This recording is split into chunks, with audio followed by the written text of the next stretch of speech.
ओम नमो भगवते वासुदेवाय। ओम नमो भगवते वासुदेवाय। तो हम पढ़ रहे हैं श्रीमद् भागवतम स्कंद 1 अध्याय 6 और श्लोक संख्या है, कितना है श्लोक संख्या? 34।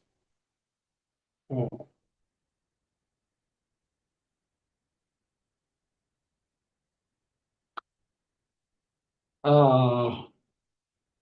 एतद्धिया तु चित्राणां मात्रा स्पर्शेच्छया मुहुः पव सिन्धुप्लवो दृष्टो हरिचर्यानुवर्णनम्। एतद्धियातुरचित्तानां मात्रा स्पर्शेच्छया मुहुः भव सिन्धुप्लवो दृष्टो हरिचर्यानुवर्णनम्। एतद्धियातु चित्तानां मात्रा स्पर्शेच्छया मुहुः भव सिन्धुप्लवो दृष्टो हरिचर्यानुवर्णनम्। पढ़िए।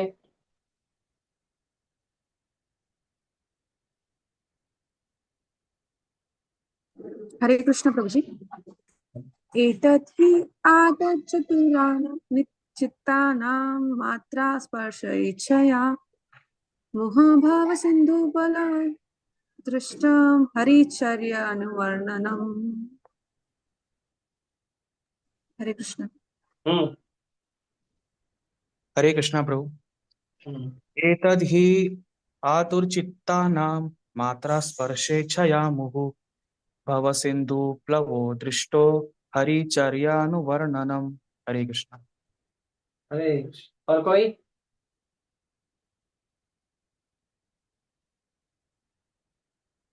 ठीक है। शब्दार्थ अनुवाद और तात्पर्य। कृष्ण कृपा मूर्ति अभय चरणामिंद भक्ति वेदांत स्वामी श्री प्रभुपाद जी की दर्शन प्रपात की जाए। एतत् यह ही निश्चय ही आतुर चित्तानाम उन लोगों के का जिनका चित्त सदैव जिनका चित्त सदैव चिंताओं से भरे रहता है। मात्रा विषय वस्तुएं, स्पर्श इंद्रियां, इच्छया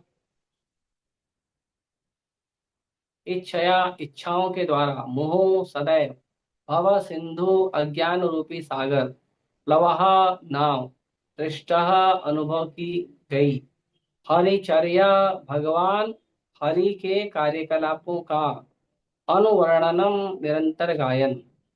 यह मेरा निजी अनुभव है कि जो लोग विषय वस्तुओं से संपर्क रखने की इच्छा रखने के कारण सदैव चिंताग्रस्त रहते हैं, वे भगवान की लीलाओं के निरंतर कीर्तन रूपी सर्वाधिक उपयुक्त नौका पर चढ़कर अज्ञान रूपी सागर को पार कर सकते हैं।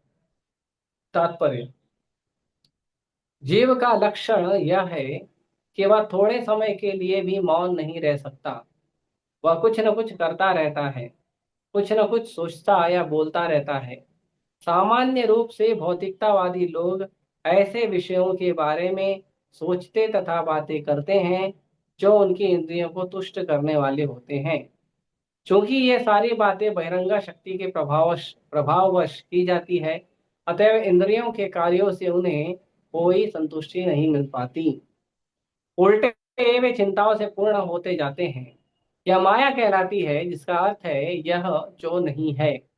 जो वस्तु उन्हें तुष्टि प्रदान नहीं कर पाती, उसे तुष्टि की वस्तु मान लिया जाता है। अतएव नारद मुनि अपने निजी अनुभव से बताते हैं कि इंद्रिय तृप्ति में ऐसे हताश लोगों की तुष्टि भगवान की लीलाओं के निरंतर कीर्तन से हो सकती है। बात इतनी सी है कि विषय वस्तु को केवल बदल देना होता है, न तो कोई जीव को सोचने से रोक सकता है, न अनुभव करने से, चाहने या कार्य करने से रोक सकता है। किंतु यदि कोई वास्तविक सुख चाहता है तो उसे केवल विषय वस्तु बदलनी होगी। उसे चाहिए कि वह मर्त्य मनुष्य की राजनीति की चर्चा न चलाकर स्वयं भगवान द्वारा संचालित राजनीति की चर्चा चलाए। वह सिनेमा के कार्यकलापों में रुचि न दिखाकर भगवान की उनके नित्य पार्षदों या गोपियों तथा लक्ष्मी जी के साथ लीलाओं की ओर ध्यान दें। सर्वशक्तिमान भगवान अपनी अहेतु की कृपावश पृथ्वी पर अवतरित होते हैं और संसारी पुरुषों की ही भांति अपने कार्य दिखलाते हैं, लेकिन साथ ही वे होते अद्वितीय हैं, क्योंकि वे सर्वशक्तिमान हैं। वे बद्ध जीवों के लिए लाभ के लिए ऐसा करते हैं, जिससे वे लोग अध्यात्म की ओर ध्यान दें। ऐसा करने से बद्ध जीव क्रमशः दिव्य पद पर उन्नत होता है और समस्त कष्टों के स्रोत इस भव सागर को पार करता है। श्री नारद मुनि जैसे प्रामाणिक अधिकारी ने अपने निजी अनुभव से ऐसा कहा है।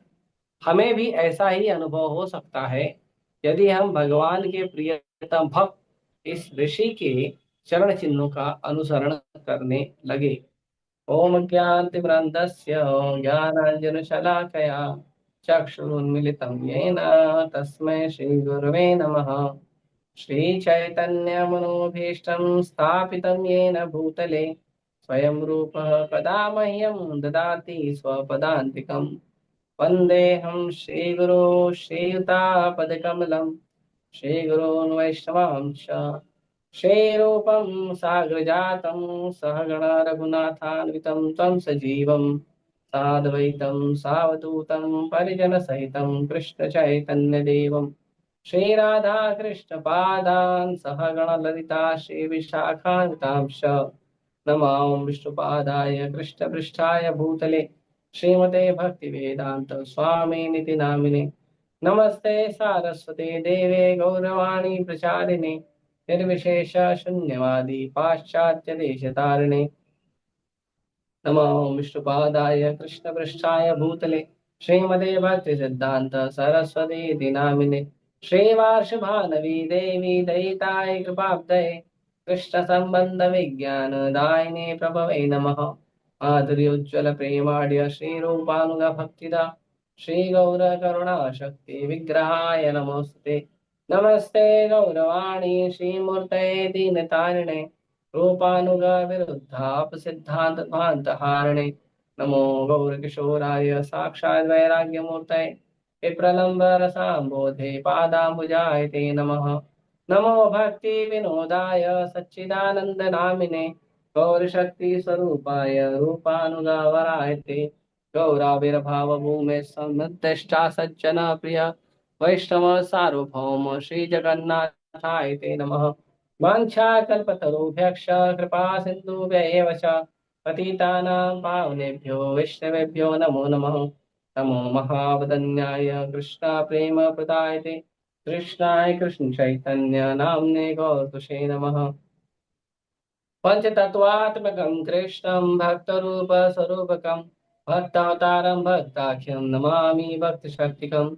हे कृष्ण करुणा सिन्धु दीनबन्धु जगत्पते गोपेश गोपिका कान्त राधा कान्त नमोस्तुते। जयतां सुत पंगो मम मन्दमतिर्गति मत्सर्वस्य पादाम्भोजो राधा मदन मोहनो दिव्यद्वन्द्वारण्यकल्पद्रुमादः श्रीमद्रत्नागार सिंहासनस्थौ श्रीमद्राधा शील गोविंद देवो प्रेष्ठानिभिस्सेवो मानुस्मरामि। श्रीमान् रासरसारम्भी वंशीवट्टटे स्थितः कर्षन् वेणुसुनैर्गोपी गोपीनाथाय श्रेयस्सुनः। तप्त काञ्चन गौरांगी राधे वृंदावनेश्वरी वृषभानुसुते देवी प्रणमामि हरिप्रिये। जय श्री कृष्ण चैतन्य प्रभु नित्यानंद श्री अद्वैत गदाधर शिवासादि गौर भक्तवृंद। हरे कृष्णा कृष्णा कृष्णा हरे हरे हरे राम राम राम हरे हरे।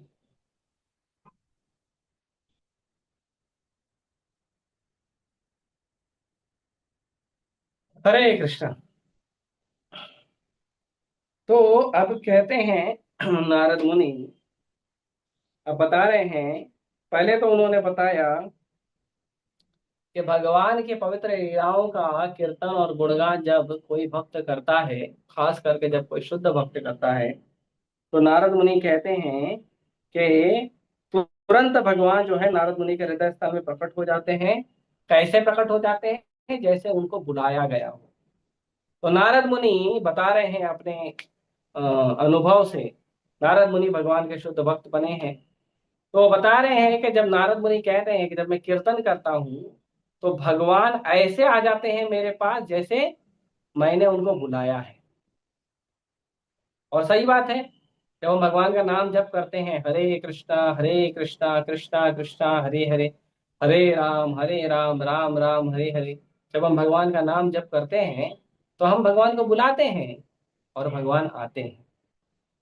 और भगवान कैसे आते हैं? बहुत ही आतुरता से आते हैं, बहुत ही तीव्र गति से आते हैं। भगवान बहुत स्पीड में आते हैं और तुरंत आके भगवान जो है वो अपने भक्तों को कृपा करते हैं। जब माता द्रौपदी का वस्त्र हरण हो रहा था, चीर हरण हो रहा था, तो उस समय माता द्रौपदी रो रही थी, बिलख रही थी। वो कभी जाती थी पांडवों के पास कि आप मेरे पति हो, मेरा रक्षा करो। कभी जा रही थी कौरवों के पास कि थोड़ी तो दया करो, स्त्री पे तो दया करो। अरे आप लोगों का जो कार्य है, जो जो आप लोगों का दुश्मनी है वो पांडवों से है और वो भाइयों का अनबन है। आप कुलवधु को क्यों कष्ट दे रहे हो और उसमें भी स्त्री को क्यों कर दे रहे हो? ऐसा नहीं करना चाहिए। फिर धृतराष्ट्र के पास जाती थी, कहती थी महाराज आप तो कृपा करो, आप तो राजा हो, आपके राज्य में एक स्त्री का जो चरित्र हनन हो रहा है, आप तो थोड़ा बुद्धि रखिए, आप तो थोड़ा कृपा करिए। फिर कभी जाती थी विश्व पितामह के पास कि हे पितामह आप आशीर्वाद दीजिए, आपने हम लोगों को हमेशा रक्षा की है, आपने हमेशा हमें धर्म के अनुकूल रहना सिखाया है, आज धर्म के प्रतिकूल परिस्थिति आई है, आप तो रक्षा करिए प्रभु। द्रोणाचार्य के पास जाती है, कृपाचार्य के पास जाती है, सबके पास जाती है, लेकिन कोई सुनता नहीं है। एक मिनट।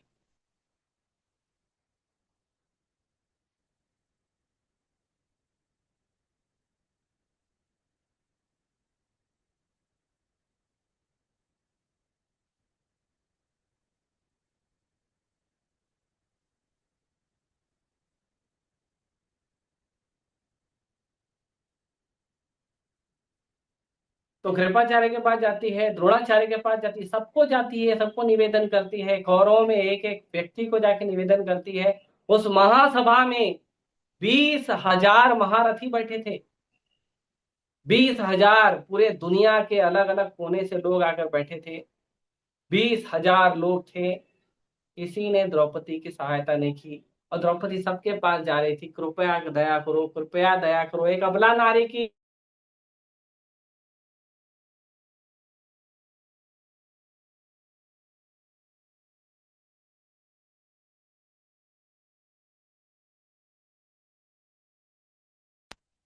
प्रभु आपके भक्त के साथ अन्याय हो रहा है, जाओ उसकी रक्षा करो। भगवान बोले बुलाती नहीं। बोले अरे अन्याय हो रहा है, बुलाने का वेट करोगे क्या? भगवान बोले एक बार तो बोलना चाहिए। बोल रहे हैं वो जा रही है अपने पति के पास, वो जा रही है भीष्म पितामह के पास, धृतराष्ट्र के पास, इसके उसके पास, सबके पास जा रही है। कैसे बचाऊं? मेरे को तो एक बार भी नहीं बुला रही है, एक बार बुलाए मैं आ जाऊंगा। तो माता रुक्मिणी बोली अरे आप जाके खड़े तो रहिए, अवेलेबल तो रहिए, आपका नाम ले लेगी। तो भगवान बोलते नहीं, उन्हें पहले नाम लेना चाहिए। फिर जब सबको निवेदन करी और दुशासन जो है मान नहीं रहा था, दुशासन को भी निवेदन किया, नहीं मान रहा था, तो साड़ी को अपने दांत से पकड़ ली उसने कि दांत के द्वारा, हाथ के द्वारा, बल के द्वारा किसी तरह रोक लूं। दुशासन 10,000 हाथियों का बल रखने वाला, उसके सामने एक स्त्री का शक्ति कितना चलेगा? नहीं चले। जब उसने देखा कहीं कुछ काम नहीं हो रहा है तो माता द्रौपदी ने कहा गोविंदा रक्षमाम, हे गोविंदा मेरे रक्षा करो। जैसे ही माता द्रौपदी ने ये शब्द को बोला गोविंदा, उतने में रुक्मिणी माता पलटी भगवान के पास बोलने के लिए कि प्रभु आपका नाम ले लिया जाओ। जैसे ही रुक्मिणी माता पलटी, देखी भगवान है ही नहीं वहां। भगवान कहाँ है? हस्तिनापुर में। द्वारका से हस्तिनापुर बहुत लंबी दूरी होती है। भगवान आतुर बैठे थे, अभी नाम लेगी, अभी जाऊंगा। और जैसे ही उसके मुंह से उच्चारण हुआ गोविंदा, भगवान गोविंदा प्रकट हो गए वहीं पे। और फिर भगवान का जो चमत्कार है सारा जग जानता है। इतनी साड़ी फेंकी, इतनी साड़ी फेंकी, भगवान ने इतनी साड़ी का इतनी साड़ी को वहां पे द्रौपदी माता के साड़ी से जोड़ दिया कि दुशासन 10,000 हाथियों का बल रखने वाला मुंह से फेन थूक के बेहोश होके गिर गया। और धृतराष्ट्र को समझ में आ गया, अब भगवान आ गए, अब भगवान के सामने तो किसी की चलने वाली नहीं है। धृतराष्ट्र ने वहीं पे उस कार्य को रोक दिया। तो ये समझना जरूरी है, जब भगवान को बड़ी आतुरता से, भगवान को बड़े प्रेम से, भगवान को बड़े हृदय से जब आप बुलाते हो, हरे कृष्णा कृष्णा कृष्णा हरे हरे, हरे राम राम राम हरे हरे, जब एकदम आतुरता से भक्त जब भगवान को बुलाता है, भगवान उतनी ही आतुरता से आपके पास आ जाता है, उतनी ही आतुरता से भगवान एकदम तुरंत।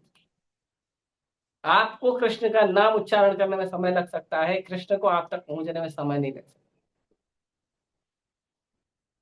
ब्रह्म संहिता वर्णन करते हैं,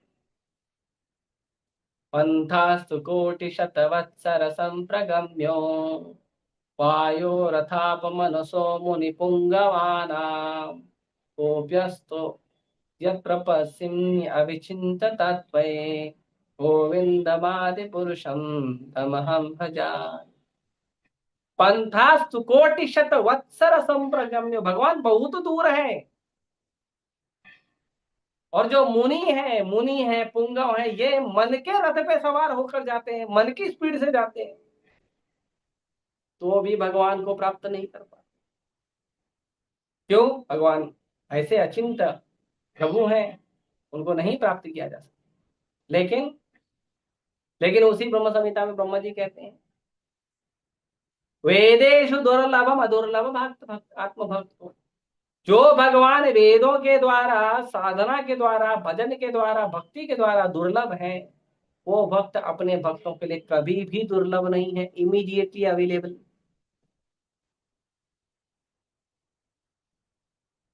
तो नारद मुनि कहते हैं कि ऐसे जो मेरे प्रभु हैं, ऐसे प्रभु के लिए क्या करना चाहिए। नारद मुनि कहते हैं, एतद ही आतुर चित्तानाम, हम्म मात्रा स्पर्श इच्छया मुहु, कहते हैं कि जो लोग इंद्रिय तृप्ति के भाव में हमेशा रहते हैं, आतुर चित्ता नाम, उनका चित्त जो है वो आतुरता से भरा रहता है। किसमें आतुरता है? हमारी आतुरता होनी चाहिए भगवान के भजन में, लेकिन जीव की आतुरता किसमें है? जीव की आतुरता इंद्रिय भोग में, इंद्रिय विषय में। तो इंद्रियों के विषय और इंद्रियां जीव की दोनों एक दूसरे को आकर्षित होते रहती है।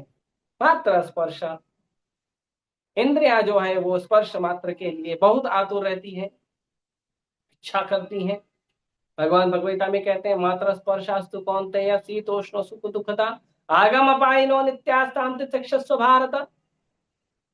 ये जो मात्र स्पर्श है, ये जो हमारे इंद्रियों का, इंद्रियों के विषय से जो स्पर्श हो रहा है, इससे बाहर निकलना चाहिए।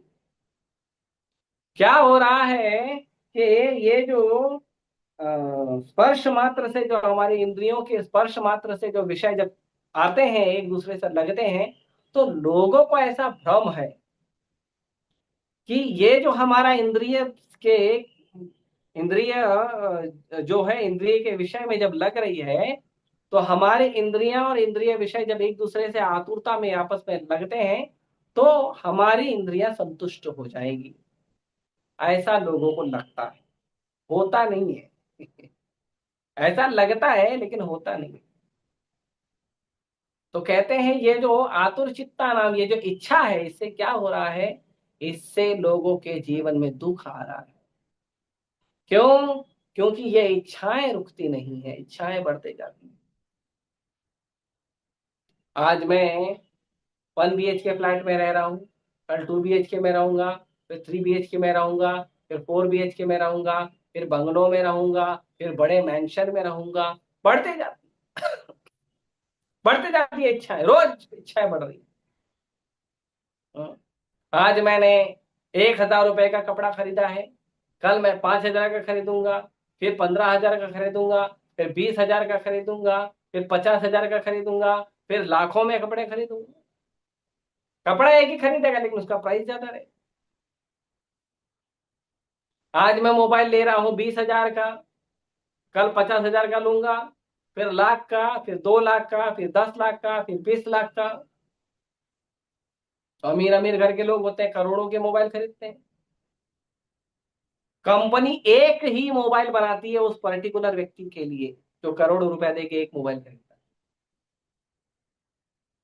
इच्छाएं बढ़ते हैं।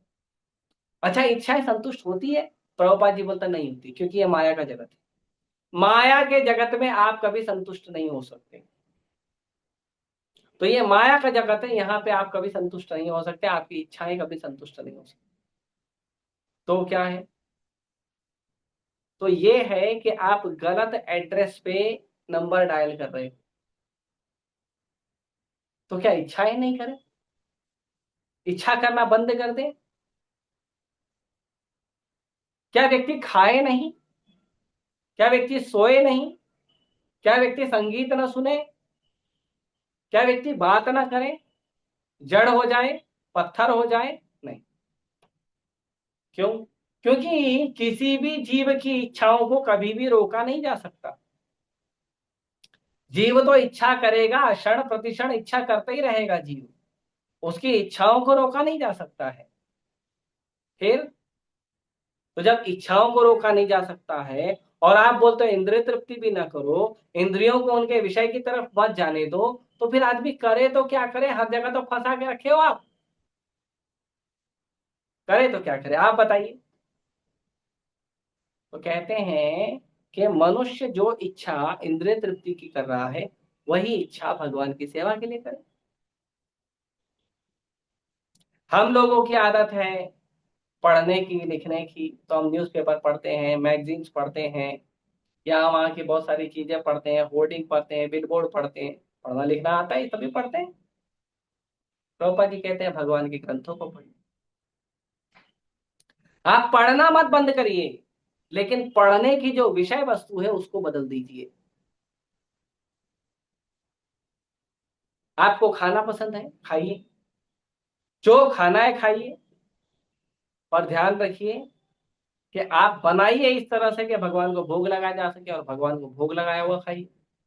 जो इच्छा है पसंद वो बना के खाओ, कोई मनाही नहीं है, लेकिन भगवान को भोग लगा के खाओ। बनाते समय ध्यान रखो कि भगवान को भोग लगाना है, तो शास्त्रों के नियमावली का पालन करिए। यदि आपको कुछ देखना है तो भगवान के सुंदर विग्रह को देखिए, भक्तों को देखिए। यहाँ पे प्रभुपाद जी बहुत सुंदर तरीके से बताते हैं।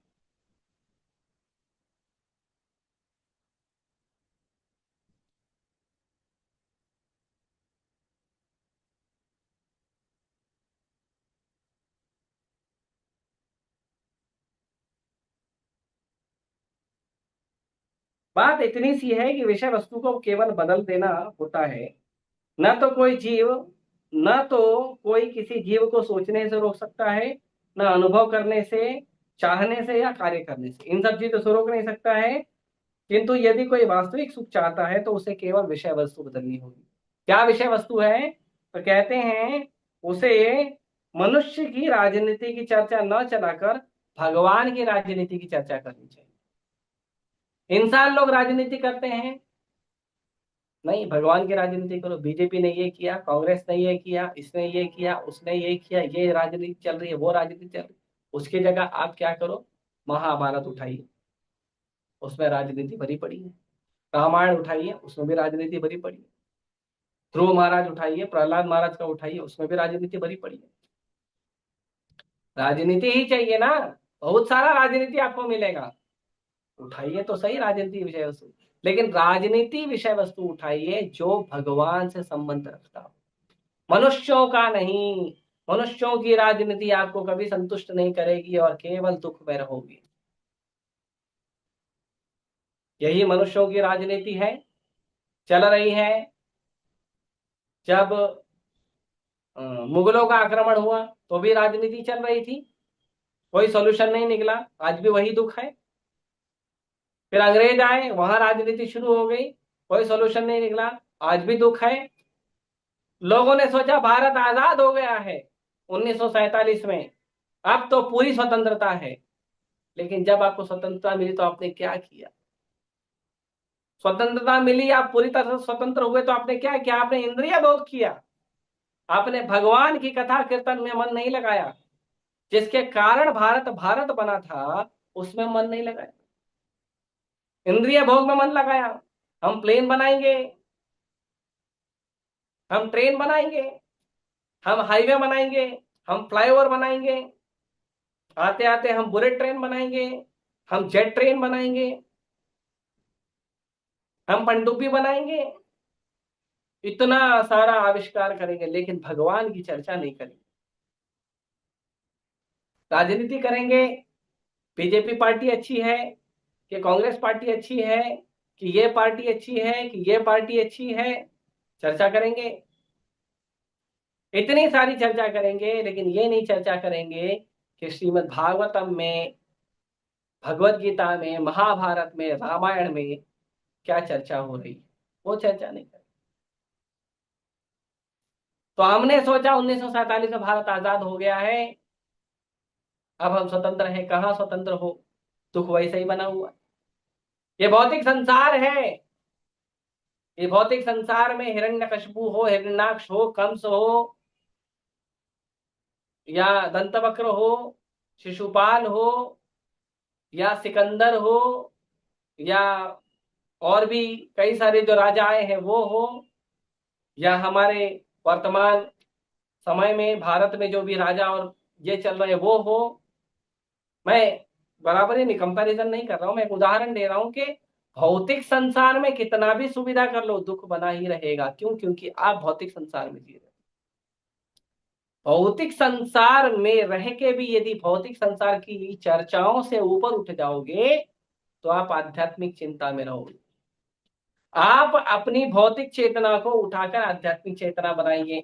ये मनुष्यों की राजनीति को छोड़कर आप भगवान की राजनीति को पढ़िए, उसमें आनंद लीजिए। दूसरा कहते हैं,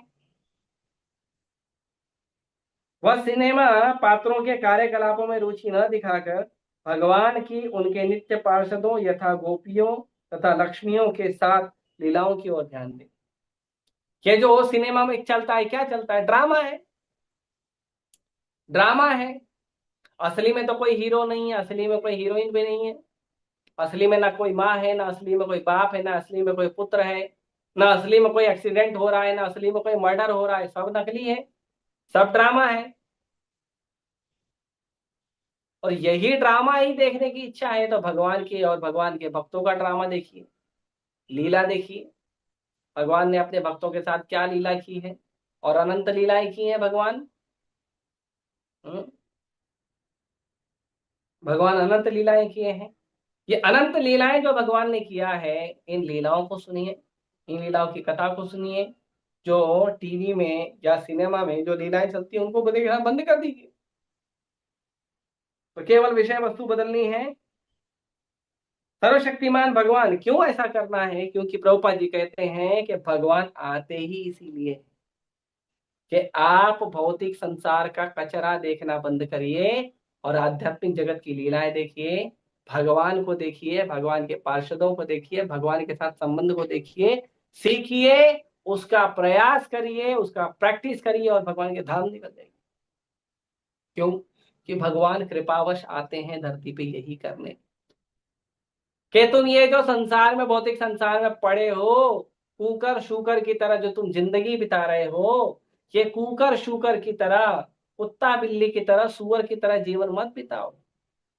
आओ मेरे धाम में, मेरी लीलाओं में आओ, मेरे साथ संबंध बनाओ, ये दुखमय संसार से बाहर निकलो, तो भगवान धरती पे आके जो लीला करते हैं उसका उद्देश्य यही होता है कि सांसारिक लोगों को सिखाया जा सके कि तुम आध्यात्मिक संसार के लिए बने हो, और जिस सुख को तुम इच्छा कर रहे हो वो सुख भौतिक संसार में नहीं मिलेगा, वो आध्यात्मिक संसार में मिलेगा।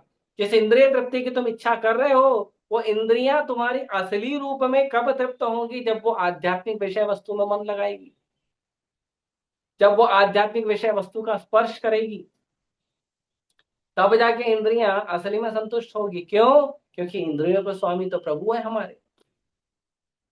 इंद्रियों को गो कहा जाता है या अर्षिक कहा जाता है। तो जो इंद्रियां हैं, गो से गोविंद, जो इंद्रियों को आनंद देते हैं उसका नाम गोविंद है। जो गौ को आनंद देते हैं, गाय को आनंद देते हैं, उसका नाम गोविंद है। जो इंद्रियों का नाम ऋषिक भी कहा जाता है। जो इंद्रियों को कंट्रोल करते हैं, इंद्रियों के ईश्वर हैं, उनका नाम है ऋषिकेश। तो जो इंद्रियों के स्वामी हैं उनकी सेवा में लगाएंगे तब ना इंद्रिया संतुष्ट होगी। कि संसारी मोह माया में पड़े रहेंगे, आज ये वस्तु खुश सुख दे देगी, आज ये वस्तु सुख दे देगी, आज ये व्यक्ति सुख दे देगा, कल वो व्यक्ति सुख दे देगा। कहां तक इसके चक्कर में पड़े रहोगे? संसार में कोई सुखी है ही नहीं। जब संसार में किसी के पास सुख नहीं है तो आपको किसी से सुख कैसे मिल पाएगा? मेरे पास सुख नहीं है, आपको लगेगा आप मेरे पास आओगे तो आप सुखी हो जाओगे क्योंकि आप मुझसे जुड़ोगे, और मुझे यह भ्रम होगा, मुझे भी यही सही लगेगा कि मैं आपसे जुड़ूंगा तो मुझे सुख मिल जाएगा। न सुख मेरे पास है न सुख उस व्यक्ति के पास है, दोनों आपस में लेंगे तो सुख कहां से आएगा? दोनों में से किसी के पास भी सुख नहीं है, दोनों इंद्रिय तृप्ति के लिए एक दूसरे के पास आते हैं, सोचते हैं इंद्रिय तृप्ति होगी तो हम सुखी हो जाएंगे। लेकिन संसार में चाहे कितने लोगों से मिलो, किसी के पास सुख नहीं है। सबका जो मटका है ठन ठन गोपाला, कोई मटका किसी के पास सुख ही नहीं है। तो कहां से सुख मिलेगा? सुख मिलेगा आध्यात्मिक जीवन में। दो लोगों के मिलने से सुख नहीं होता, दो लोग मिलके भगवान का भजन करने से सुख मिलता है। दो लोगों के मिलने से कभी सुख नहीं मिलता है। कोई भी दो लोग हों, वो दो लोग जब साथ में आते हैं और साथ में आके भगवत चर्चा करते हैं, बोधयंता परस्परम, तब क्या होता? कथयन्तश्च माम नित्यम उच्चुष्यन्ति च रमन्ति च। भगवान भगवता में कहते हैं मच्चित्ता मदगता प्राणा बोधयंता परस्परम।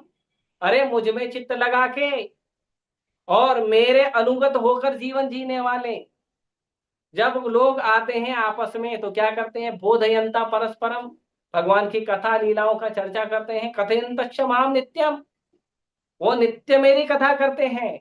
और भगवान की नित्य कथा से क्या मिलता है? दो वस्तु मिलती है, तुष्यंती च रमन्ति च। उससे आत्म संतुष्टि मिलती है, इंद्रियों की संतुष्टि मिलती है और आनंद मिलता है, रमण मिलता है। तो यही आनंद, यही रमण और यही संतुष्टि के लिए तो पूरा संसार भाग रहा है पागलों की तरह। कभी टेक्नोलॉजी के पीछे भागता है, कभी नेताओं के पीछे भागता है, कभी अभिनेताओं के पीछे भागता है, कभी खेलकूद करने वाले नायकों के पीछे भागता है, कभी सोशल मीडिया पे नाचने गाने वालों के पीछे भागता है, या उन लोगों ने कुछ ड्रामा बनाया है उसको देखने के लिए भागता है, कभी भोजन के लिए भागता है, कभी नींद के लिए भागता है। यही तो चाहिए कि आत्मसंतुष्टि हो और आनंद मिले। इसीलिए तो पूरी दुनिया पागल है। ट्रेन में जाना है, बस में जाना है, मेट्रो में जाना है, बुलेट में जाना है, वंदे भारत में जाना है, फ्लाइट में जाना है, जेट फ्लाइट में जाना है, प्राइवेट जेट फ्लाइट में जाना है, कॉमर्शियल फ्लाइट में जाना है। कितना प्रयास करते हैं लोग, इसलिए यही दो वस्तु के लिए, संतुष्टि मिल जाए और आनंद मिल जाए। भगवान कहते हैं ये दोनों को प्राप्त करने के लिए कहीं नहीं जाना। आप जो जितने भी लोग हो एक साथ आओ, एक जगह बैठो, हरि कथा करो, भगवान की कथा करो, भगवान का कीर्तन करो, भगवान का गुणगान करो, भोग बनाओ, भगवान को भोग लगाओ, प्रसाद खाओ, आनंद में रहो, यही तो खुशी है। इससे दोनों मिल जाएगा, तुष्यंती भी मिलेगा, रमंती भी मिलेगा। लेकिन हम ढूंढ रहे गलत एड्रेस पे।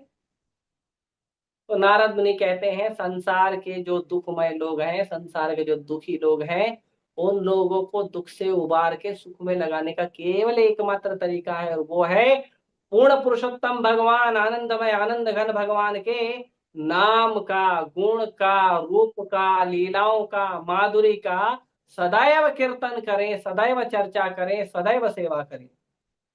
तब जाके संसार के लोगों को असली सुख प्राप्त होगा।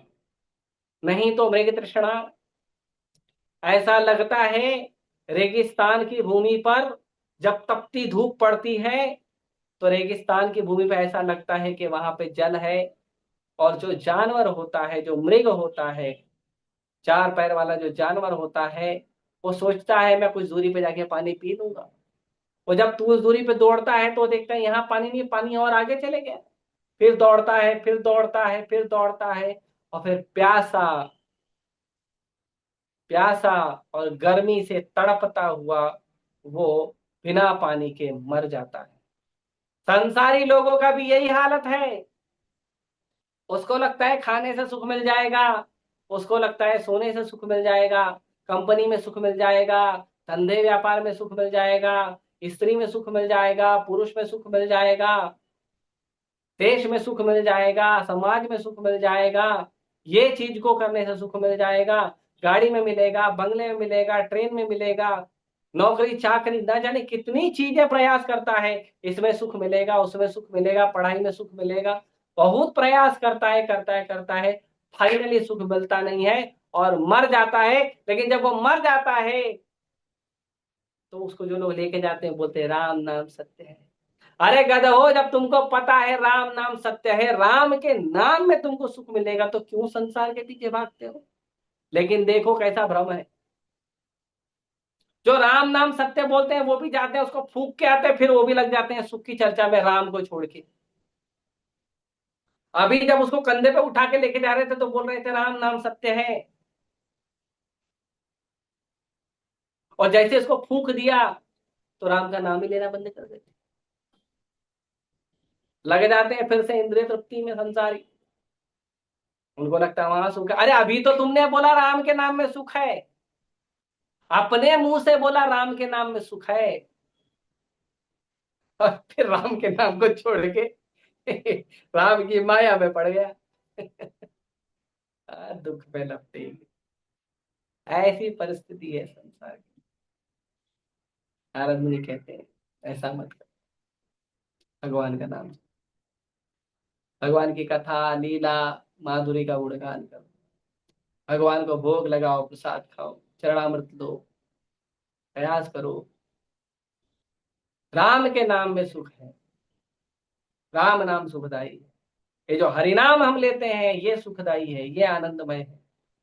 तो प्रभुपाद जी कहते हैं श्री नारद मुनि जैसे प्रामाणिक अधिकारी ने अपने निजी अनुभव से ऐसा कहा है, हमें भी ऐसा अनुभव हो सकता है यदि हम भगवान के प्रियतम भक्त इस ऋषि के चरण चिन्हों का अनुसरण करने लगे। नारद मुनि अपने लाइफ स्टोरी से बता रहे हैं कि आपको सुख मिलेगा, आपको आनंद मिलेगा, तो केवल और केवल एकमात्र वस्तु है आनंद प्राप्त करने की, वो है आपका खोया हुआ भगवान से संबंध जोड़ लीजिए।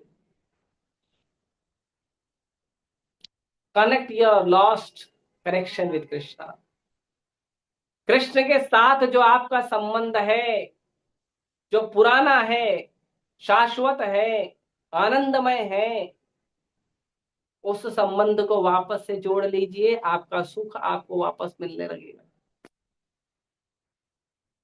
और नहीं तो संसार में ऐसी कोई वस्तु नहीं है जहां पे सुख आपको मिलेगा। संसार में हर वस्तु में क्या है? दुखालय। हर वस्तु, पुस्तकालय में पुस्तक मिलती है, रुग्णालय में रुग्ण मिलते हैं, मदिरालय में मदिरा मिलती है, और दुखालय में दुख मिलता है। दुखालय छोड़िए, वैकुंठ में जाइए। वैकुंठ क्या है? वैकुंठ का नाम है जहां कुंठा नहीं होती, जहां दुख नहीं होता, जहां कष्ट नहीं होता, उसको वैकुंठ कहते हैं। भगवान राम जब धरती पे प्रकट थे, भगवान कृष्ण जब धरती पे प्रकट थे, उनके राज्य काल में आज भी लोग कहते हैं हमें राम राज्य चाहिए। क्यों? क्योंकि उनके राज्य काल में अभी कोई दुख था ही नहीं, पूरा जगत वैकुंठ था। लोगों को मन की चिंता, शरीर की चिंता, मन का कष्ट, शरीर का कष्ट, और तो और जो आदि भौतिक, आदि दैविक, आदि आध्यात्मिक जो क्लेश क्लेश मिलता था, वो भी क्लेश, कोई क्लेश नहीं था। इतना कि लोग अपनी मृत्यु का भी समय चुन सकते थे, कोई कष्ट नहीं था। इसीलिए लोग आज भी कहते हैं राम राज्य चाहिए। महाराज युधिष्ठिर के समय ऐसा ही समय था, महाराज परीक्षित के समय भी ऐसा ही समय था, जब लोगों को न मन का कष्ट होता था, न शरीर का कष्ट होता था। क्यों? क्योंकि लोग हमेशा भगवान के भजन कीर्तन में लगे रहते थे। बाबा जी कहते हैं आप पूरे संसार को कृष्णमय बना दीजिए, पूरे संसार को भक्तिमय बना दीजिए, यही संसार वैकुंठ बन जाएगा। प्रभुपाद जी में एक बार एक रिपोर्टर ने पूछा कि अगर संसार में सब लोग भक्ति करने लगे तो क्या होगा? प्रभुपाद जी बोलते वंडरफुल, पूरा संसार ही वैकुंठ बन जाएगा, यही संसार वैकुंठ बन जाएगा।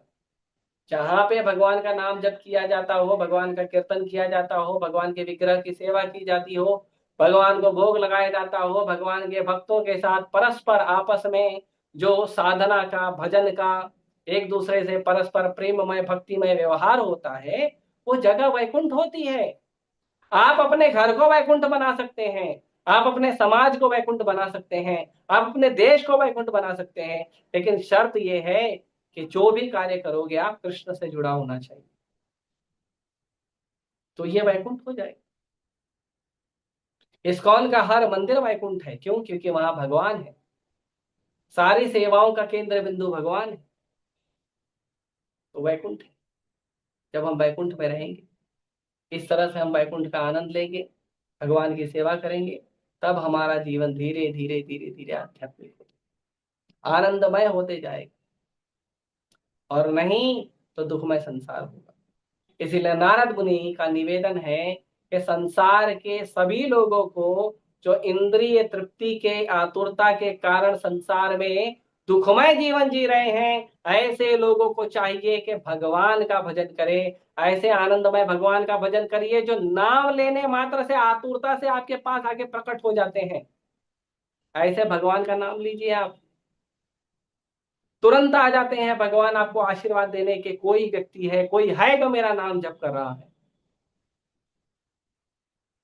तो इसीलिए नारद मुनि का ये निवेदन है, और इसीलिए हमें भी पूरा प्रयास करना चाहिए कि हम परम भगवान श्री श्री राधा रास बिहारी, श्री श्री सीताराम लक्ष्मण हनुमान, श्री श्री गौर निताई के चरण कमलों की भक्ति करें, उनका नाम जप करें, उनका कथा कीर्तन करें, और उनके कथा कीर्तन नाम जप में ही अपने जीवन को बिता दें। और फिर क्या होगा? फिर ये जो भौतिक कष्ट है, इस भौतिक कष्ट से हटकर हमें आध्यात्मिक आनंद प्राप्त। ठीक है, मैं यहीं रोकता हूं अपने शब्दों को। किसी को प्रश्न है तो पूछ सकता है। हरे कृष्ण।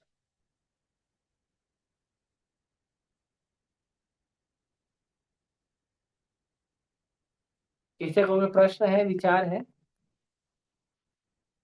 पूछिए।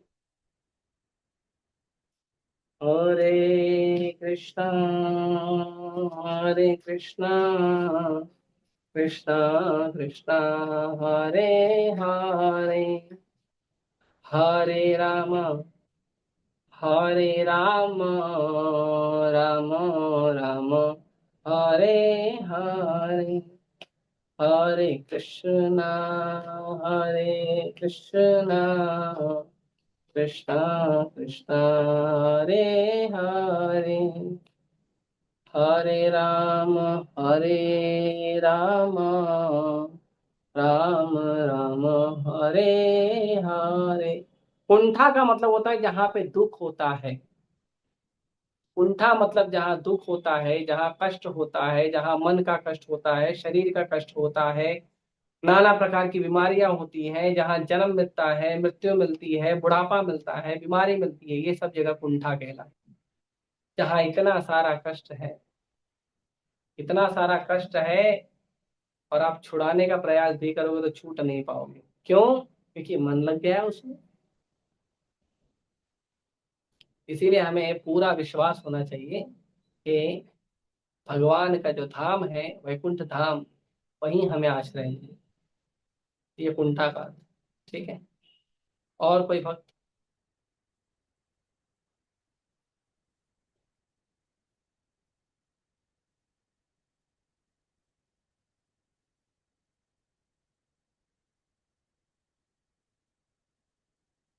ठीक है। आप सभी का बहुत बहुत धन्यवाद। यहीं रोकते हैं अपनी चर्चा को। और ठीक है। हरे कृष्णा। ग्रंथराज श्रीमद् भागवतम की जय। श्रील प्रभुपाद की जय।